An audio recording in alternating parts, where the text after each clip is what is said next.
Hello दोस्तों, कैसे हैं आप सब। उम्मीद करता हूं आप सब बहुत अच्छे होंगे। दोस्तों, हम सभी जानते हैं कि भारत कई बार बाहरी शक्तियों का गुलाम बन चुका है। जब अंग्रेज भारत आए थे तो ऐसा नहीं था कि भारत उस समय एक आजाद देश हुआ करता था। उस समय भारत पर जिस शक्ति का राज था वो थे मुगल। उस समय भारत वर्ष के आधे से ज्यादा हिस्सों पर मुगलों का राज हुआ करता था। ऐसा नहीं था कि हिंदू राजाओं ने उन्हें भारत से निकालने का प्रयास ना किया हो, लेकिन 1000 साल की जद्दोजहद के बाद भी कोई राजा इनमें से पूरी तरह से सफल नहीं हो पाए थे। इसका अनुमान आप किस बात से लगा सकते हैं कि अफगान से लेकर मराठा और राजपूत भी उन्हें हटा नहीं पाए। जब अंग्रेज भारत आए थे उस समय भी आज से ज्यादा भारत पर मुगलों का राज था और उस समय भी मुगल बड़े ताकतवर हुआ करते थे। तो आखिर अंग्रेज सरकार के पास ऐसी क्या ताकत थी जिससे उन्होंने मुगलों को दशकों में ही भारत से निकाल दिया। आज की इस वीडियो में हम इसी बात पर चर्चा करने जा रहे हैं, इसीलिए बने रहिए हमारे साथ इस वीडियो के अंत तक। ये वक्त था 16वीं सदी के आखिरी साल का और उस वक्त भारत इतना संपन्न था कि दुनिया का उत्पादन का लगभग 1/4 हिस्सा तो भारत से ही पैदा होता था।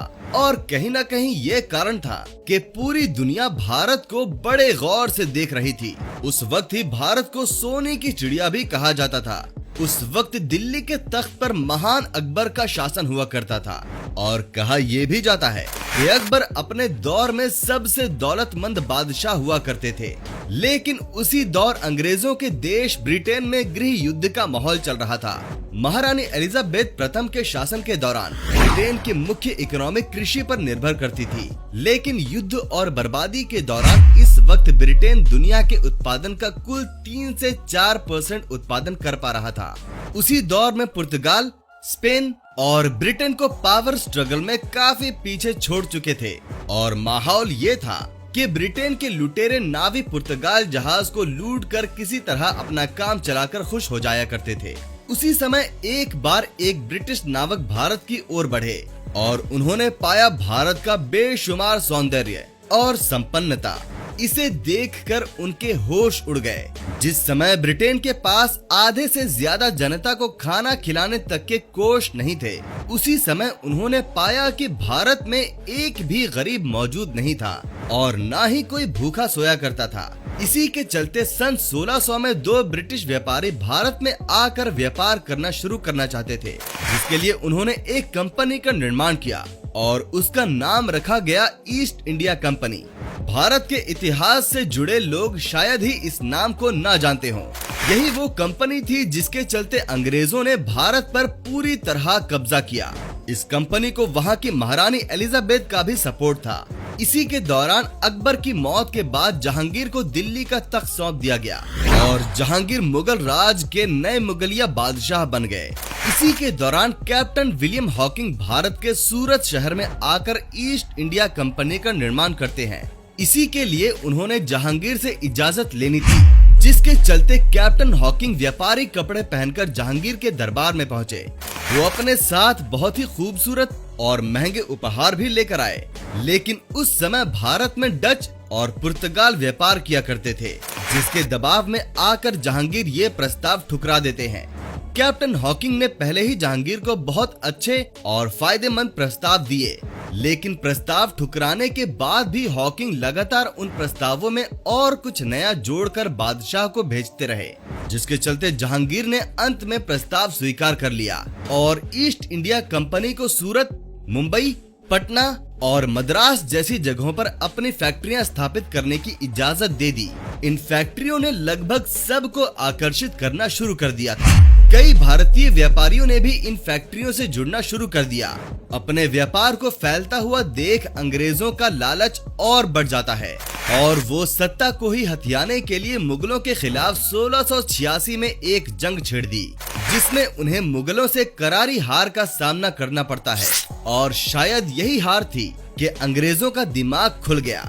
इस हार के बाद अंग्रेजों ने अपना ब्रह्मास्त्र निकाला, जिसको हम सभी आज बड़े अच्छे से जानते हैं। इसका नाम था डिवाइड एंड रूल।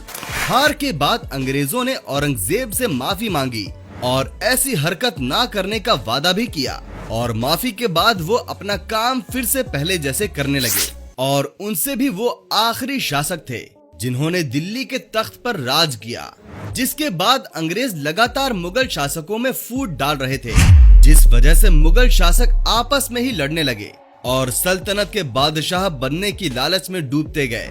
इस दौरान कई कमजोर शासक बादशाह बनकर मुगलों की ही ताकत को कमजोर करने लगे। 1717 में मुगल बादशाह एक बड़ी बेवकूफी कर गए। वो अंग्रेजों को साल भर बिना लगान या कर दिए ही काम करने की अनुमति दे देते हैं, जिसके बदले में वो महज कुछ रकम की एनुअल फीस लिया करते थे। इसी दौरान पर्शिया भारत पर आक्रमण कर देता है। ये हमला इतना अचानक होता है कि भारत के राजाओं और बादशाह को वक्त ही नहीं मिलता कि वो अपनी सेना एकत्रित कर पाए, जिसके चलते वो बड़ी आसानी से दिल्ली तक पहुंच जाते हैं। जब स्थिति कठिन हो जाती है तो मुगल बादशाह 17 करोड़ रुपए, कई मांगे, जेवरात और पीकॉक स्टोन देकर पर्शियन राजा को वापस भेज देते हैं। और इसी बड़ी लूट के बाद मुगल कमजोर पड़ने लग जाते हैं और सत्ता के लालच में आपस में ही युद्ध करना शुरू कर देते हैं। इसी वक्त कमजोर पड़ चुकी मुगल शासक और बंगाल पर अंग्रेज युद्ध करने की तैयारी शुरू कर देते हैं। इस युद्ध में जीतने के बाद अंग्रेज नवाब के ही सेनापति जो उनके साथ मिल चुके थे, उन्हें वहां का नवाब बना देते हैं। 1764 के बक्सर युद्ध में अंग्रेज बंगाल के नवाब, अवध के नवाब और मुगल शासक शाह अल द्वितीय की एकल सेना को हरा देते हैं। निजाम और मराठों के साथ भी अंग्रेज अपनी ऐसी ही नीतियों का इस्तेमाल करके पहले उन्हें आपस में लड़ने के लिए मजबूर कर देते हैं और फिर उन्हीं की कमजोर हो चुकी सेना पर आक्रमण करके उस रियासत के सभी अधिकारों को अपने पास सुरक्षित कर लेते हैं। अंग्रेजों ने 18वीं सदी के खुद को सिर्फ कृषि तक ही नहीं रोका, वो काफी बड़े हिस्सों के व्यापार और जमीन के इस्तेमाल पर लगने वाले टैक्स से भी कमाई करके अमीर बनते रहे। इसके लिए उन्होंने भारतीय जमींदारों को अपना खास बना लिया। एजुकेशन पॉलिसी के कारण भी देश के कई समाज सुधारक अंग्रेजों से काफी प्रभावित हो चुके थे, जो अंग्रेजों का साथ देने लगे। यही कारण था कि 1857 की क्रांति के दौरान भी अंग्रेजों को बहुत ही जमींदारों और लोगों का साथ प्राप्त हुआ, जो आगे चलकर अंग्रेजों की जीत की वजह भी बनी। इस क्रांति में जीत के बाद आखिरी मुगल बादशाह बहादुर शाह जफर को अंग्रेज बंदी बनाकर रंगून की जेल में भेज देते हैं और उनके सभी बेटों को बड़ी क्रूरता के साथ मौत के घाट उतरवा देते हैं। इस तरह से मुगल और मुगल साम्राज्य दोनों का अंत हो जाता है। मुगलों के खात्मे के बारे में तो आप समझ गए होंगे, लेकिन अंग्रेजों को अगर इस पूरी कहानी में देखें तो वो इतनी दूर से आए थे और उनके लिए इस देश की परिस्थितियां बिल्कुल ही विपरीत थी। उसके बावजूद उन्होंने जिस तरह से साम, दाम, दंड और भेद का इस्तेमाल करते हुए मुगल बादशाहों और उनकी रियासत के राजाओं को पराजित किया, वो उनकी गहरी कूटनीति और व्यापारिक सूझबूझ को दिखाती है।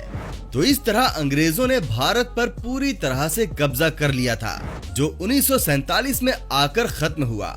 आपको क्या लगता है कि अगर भारत पर अंग्रेजों का कब जाना हुआ तो आज भारत के क्या हालात होते? हमें कमेंट में जरूर बताइएगा। ऐसे ही और वीडियोस देखने के लिए हमारे पेज क्रिस्पी एंटरटेनमेंट को फॉलो करना ना भूलें। अगर ये वीडियो पसंद आई हो तो इसे लाइक और शेयर जरूर कर दीजिएगा। मिलते हैं अपनी अगली वीडियो में, तब तक के लिए धन्यवाद।